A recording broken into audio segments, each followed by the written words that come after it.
สวัสดีครับลุงดมเล่าเรื่องผีครับมื้อนี้สิพาคุณผู้ฟังมาฟังดวงประจำวันของคนที่เกิดในวันพฤหัสบดีครับลุงดมขอมาเล่าถึง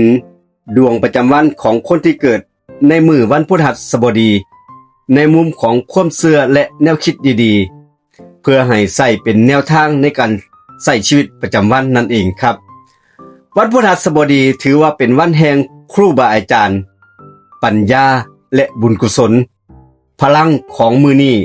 สิหนุนคนที่คิดดีทำดีเป็นกรณีพิเศษครับทั้งด้านการงานคนที่เกิดในมือนี้สำหรับคนที่เกิดมือนี้เรื่องการงานมือนี้เป็นมือที่เหมาะกับการวางแผนการเรียนรู้และการขอคำปรึกษาผู้ใดที่กำลังสับสนเรื่องงานหรือว่ารู้สึกว่าเดินผิดทางมือนี้มีเกณฑ์ได้รับคำแนะนำดีๆครับคำแนะนำจากผู้ใหญ่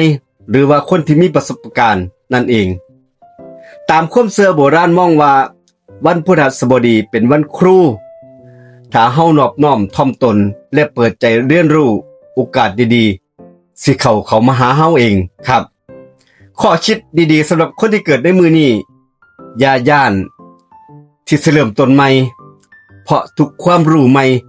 คือบันไดขั้นต่อไปของชีวิตของเฮาเองสำหรับด้านการเงินคนที่เกิดในมือนี้ดวงการเงินมือนี้อยู่ในเกณฑ์ค่อนข้างค่อยเป็นค่อยไปอาจสิยังบ่ได้เงินก่อนใหญ่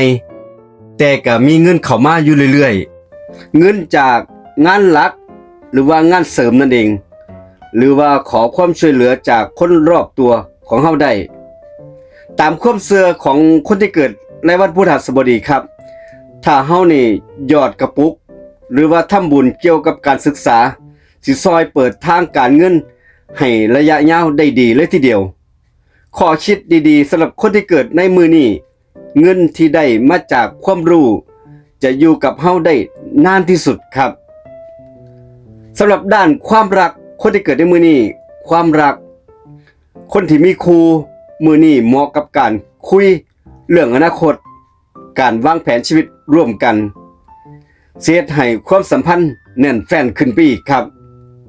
คนโสดมีเกณฑ์เจอคนที่มีนิสัยสุขุมจริงใจและมีวุฒิภาวะพออาจเป็นคนที่อายุหลายกว่าเฮามองดูว่าเป็นผู้ใหญ่กว่าเฮานั่นเองตามความเชื่อของคนที่เกิดวันพฤหัสบดีครับถ้าเฮารักด้วยใจจริงเข้าใจบ่คาดหวังเกินไปความรักสิอยู่กับเฮาได้ยาวนานเลยทีเดียวครับ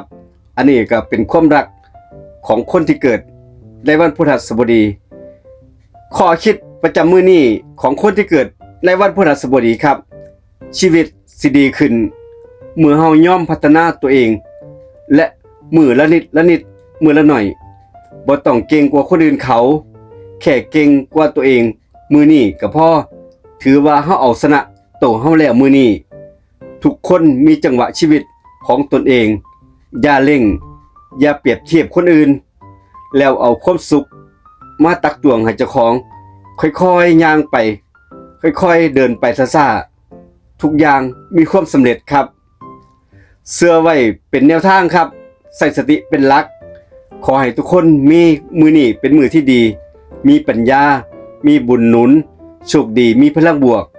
แล้วพบกันในเรื่องต่อไปในมือต่อไปครับสำหรับคนที่อยากเสริมดวงในมือนี้คนที่เกิดวันพฤหัสบดีอยากเสริมดวง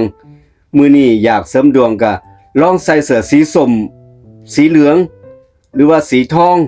สิซอยเสริมปัญญาและให้ผู้ใหญ่เมตตาหรือว่ามือนี้เหมาะกับการไหว้ครูหรือระลึกถึงครูบาอาจารย์สิซอยหนุนดวงชีวิตให้ราบรื่นเลยทีเดียวครับขอบคุณสำหรับห้องบันทึกเสียงรถทัวร์เรคคอร์ดเราโดยลุงดมเราเรื่องผีมื้อนี้มาเล่าให้กับผู้ฟังได้ฟังกันเจอกันอีพีหน้าคลิปหน้ากับเรื่องหน้ากับมือหน้าครับสวัสดีครับ